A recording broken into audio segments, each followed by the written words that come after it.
my channel. This is Psychic Medium Raymond Guzman, and today I'm going to be doing a celebrity mediumship reading on Charles Manson.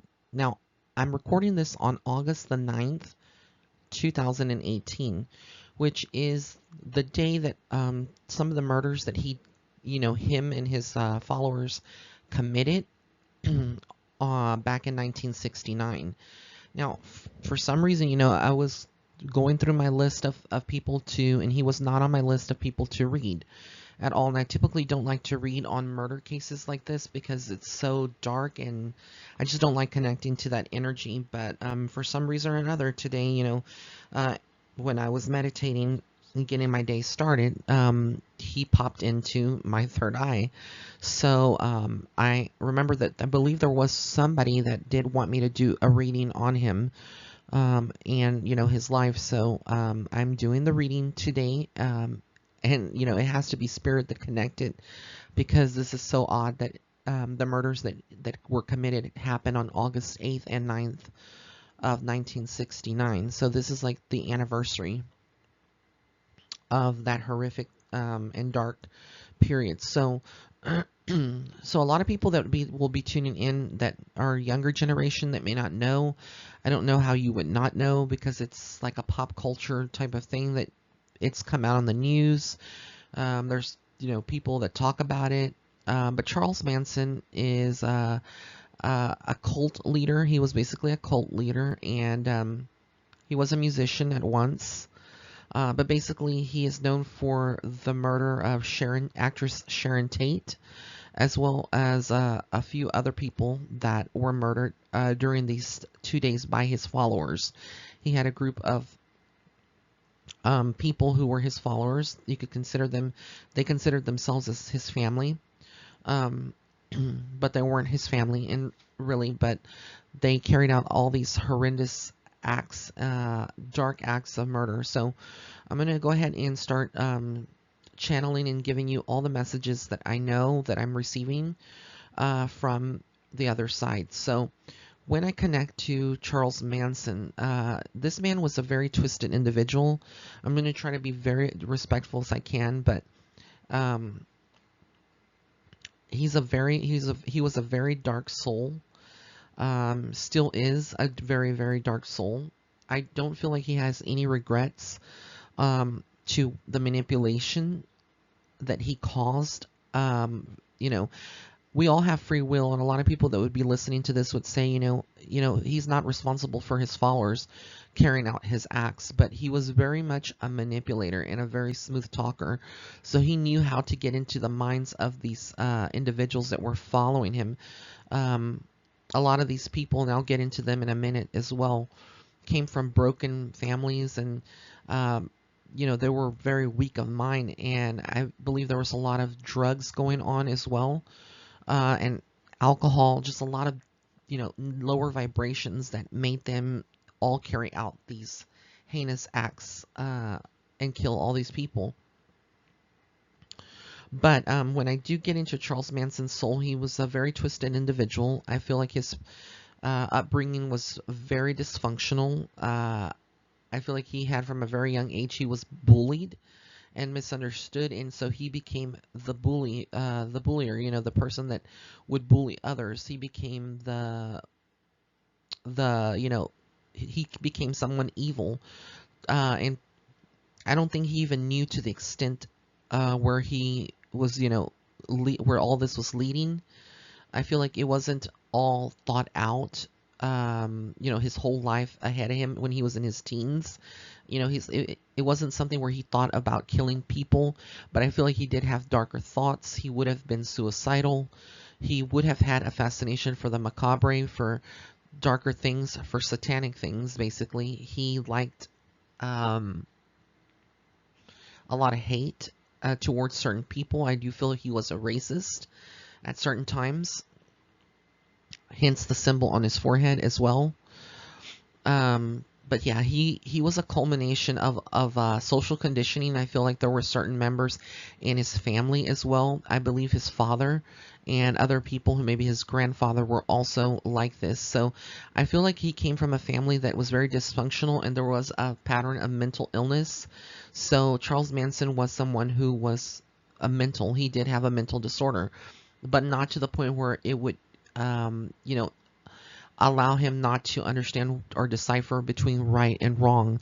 I do feel like ultimately he knew what was right and wrong, but there was just so much darkness that he started, thinking that he was God. He personified God in many ways to these people, and he felt like he was God himself, and God-like, which we all carry, a part of God, and we are God-like in a sense. But what I'm saying is that he took that to the next level. He actually thought he was the supreme God, and he could, order things and take people out basically on his command. Um, I do feel like, leading up to days and months before this murder, he was thinking about, fame, a lot about fame and how to get his name out there. Um, what is going to come out strange is that a lot of people that would be listening to this would be saying, that they don't believe in possessions and they don't believe in demons or the devil. But I'm here to tell you that all of that is real and it does exist. And Charles Manson was possessed. That's not excusing his mental illness, but when you look into the eyes of him younger, when back in 1969 when these acts were carried out, you can tell just by looking. If you have any kind of sensitivity, you'll feel nauseous and you'll feel sick. You can't even look in his eyes. When I looked into his picture from the 1960s, in his eyes, I saw nothing but jet black darkness in the eyes. The iris and the pupil were all black. That's how I see it from my third eye perspective. And I saw a black cloud hovering all over his aura, which typically means that there is a lot of negativity, lower vibrations. I get chills when I tune into him, into his soul. So I'm trying to do this reading mainly from my spirit guides to protect me, because he is such a dark soul still, and I do feel like he is still earthbound. He has not found his peace, and he's really seeking revenge against a lot of people that put him in prison and that maybe bullied him, because I'm going to get into that in a minute too. But overall, this man was possessed. He was possessed by evil, and that kind of helped contribute to all of these factors that led to his murder. But he was someone that knew he wanted fame. He wanted to be popular and be known in the history books as someone, that was revered, someone that was feared. And he, thought, well, what way can I, get to that level? And I think in his mind back then, they were so out of it with the LSD and whatever drugs they were doing, that he really didn't even think that they would be caught. He thought he was God, like I said, and that he would be able to get away with all these murders, and that he was actually doing a service to humanity. That's the kind of mentality that he has. I don't feel like he would have spoken a lot about his murders, even though he was interviewed over the years, or he did have some public appearances. I feel like it was a facade placed on TV, so people would see him, in a different light. I feel like he held on to a lot of things. I do feel like there would have been sexual abuse that he would have gone through at a very young age, and this kind of all these factors contributed to the Charles Manson that became the murderer, behind, or the person manifesting all of this, and really, behind the mastermind behind this big murder spree. Up until when he got caught, I feel like when he got caught, it was a very much, it took him by surprise. And I feel like when he got into prison over the years, he was bullied. There would have been several attempts to murder him. I do feel like there was physical altercations. I don't feel like other inmates were afraid of him. I actually feel like they wanted to kill him, and there were several attempts. Whether this was strangulation or, pulling out an object and trying to stab him. But I do feel like he wasn't, he didn't feel safe in his own environment there in the prison. very lonely, but I feel like he also had fear for the food that he was eating being poisoned. I feel like he had a lot of fear, and I also feel like the possession that he was in intensified. So there would have been a lot of darkness and other people affected, whether these were cellmates or people in the prison with him. I do get that there would have been a lot of strange paranormal events. Maybe the security guards or the people that were there, you know, the jailers, the prison guards, they would all have had some kind of experience around this man's cell and where he was. I feel like there was a lot of you know, screams and sounds that you could hear, footsteps, things rattling. You could hear some growls. You could also hear like a smell, the scent of like urine and other foul smells coming from around his cell. And there would have been writings. I don't know. I see weird writings in my visions. So I feel like he would have had some kind of diary or something that he would have written a lot of things. These would have been songs, letters, but I also see strange writings and doodling, like symbols, dark symbols, which would be considered like sigils, but demonic sigils for certain demons. So he was very much into dark things, like I said. Just not a good situation at all. And I don't feel like he, up until his deathbed, you know, even if he would have apologized, I feel like it was a false apology. I don't feel like he had any remorse at all for anything that he did. Anything. He's one of those darker souls. And I think a lot of people that be asking, you know, is it impossible? Like, would he ever, you know, reincarnate again after doing this? And why would he have signed up for his soul to come to Earth and actually go through, you know, all of this? And I feel like sometimes, you know, it's hard to explain, but I think a lot of dark souls over time can reincarnate as well. In some way, they teach humanity lessons that are darker like these, and let humanity know that there is true evil, because just like there is good, there is evil in this world. And I feel like in many ways, by him, you know, reincarnating into this lifetime, a lot of people were able in the world to witness true evil and see it and know that this is very much exists, and there are people out there like Manson today that are alive still, that that are dark souls. And you know, it doesn't bring a balance really to the earth. And you know, you think, well, what's the point of, you know, having dark souls like this? But ultimately, Manson, like I said, was a dark soul, but he wouldn't have necessarily carried out these murders or, you know, influenced people if he had not been possessed, because a demon ultimately is a lower level entity, and it comes from a parallel universe. Some people would call it hell, but basically they don't have any restraints. Their whole part is to corrupt human souls and humanity, and to hurt people at any cost or extent. And I feel like they saw his body as a vessel, and it wasn't just one demon, but several of them, like a legion, that were in his mind. And he could hear voices. He could hear all these voices talking to him, putting these thoughts into his head to carry out these actions and make him feel, they kind of like pepped him up and built him up, his ego, and made him feel like he was superior, so that he could carry out all these acts, you know, and influence his followers, which I'm going to get into the next thing as well, the next page. But yeah, when I tune into him, it's very uncomfortable for me to even do this reading, because like I said, I do not like and I'm going to be saging myself after this reading and praying, because I don't like to do readings on dark souls like Charles Manson.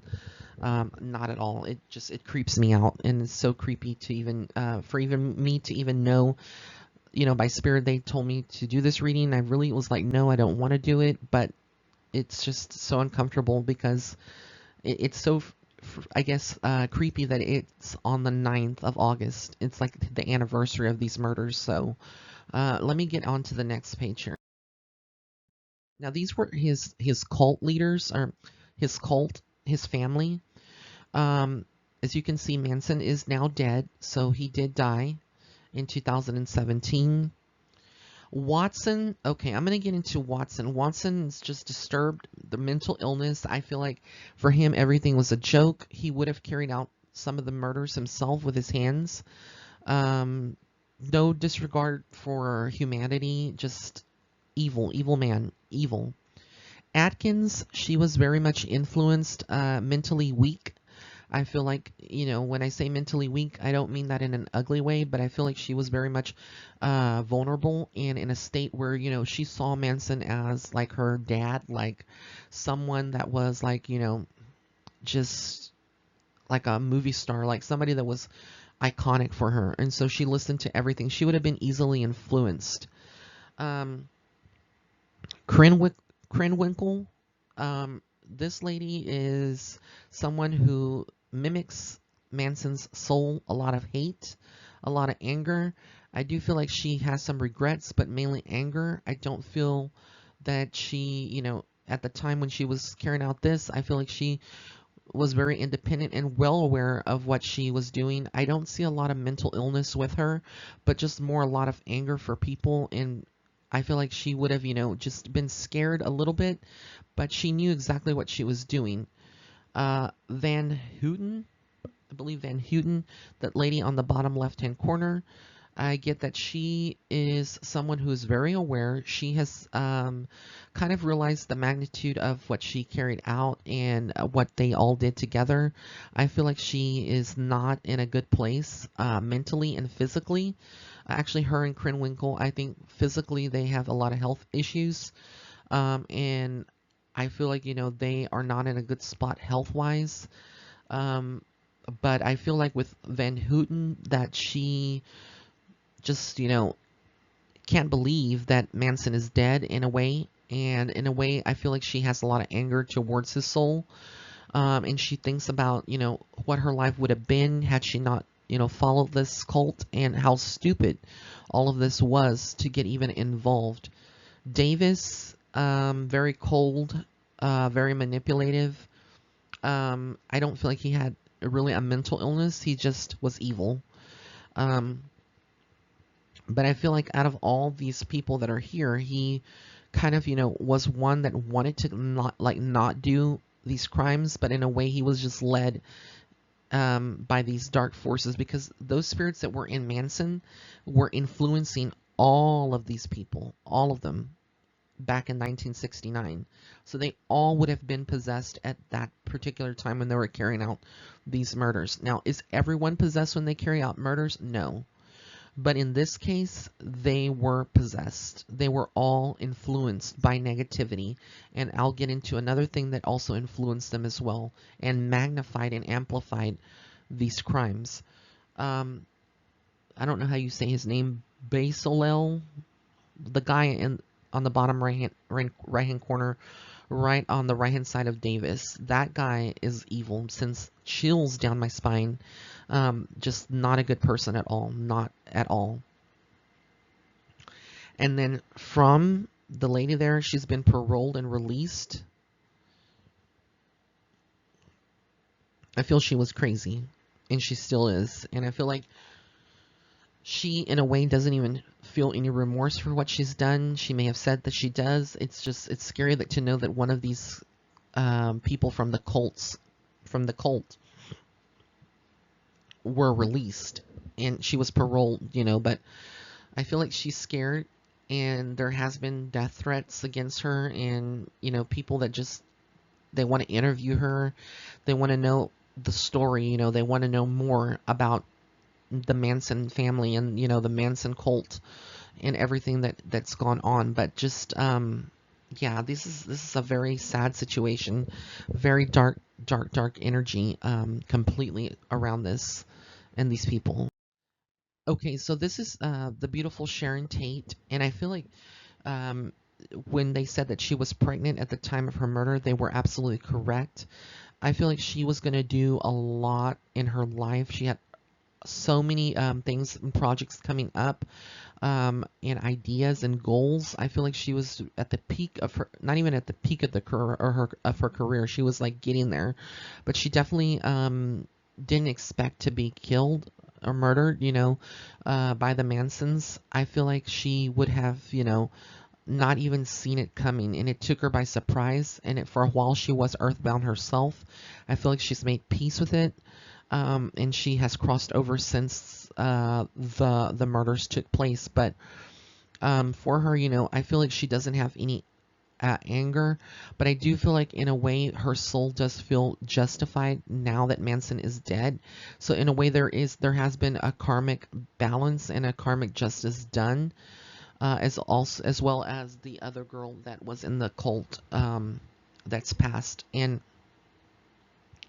I do feel like, overall that, Sharon is okay. And the message for people that her, friends that would have grown up with her at the same time that she was, that are still alive, is that she loves them and appreciates everyone that has kept her memory alive, and that has really, just been, someone that has put her and remembered her for her positive impact in the Hollywood community, in the acting community. So as an actress, she stood out and she had that star quality and power.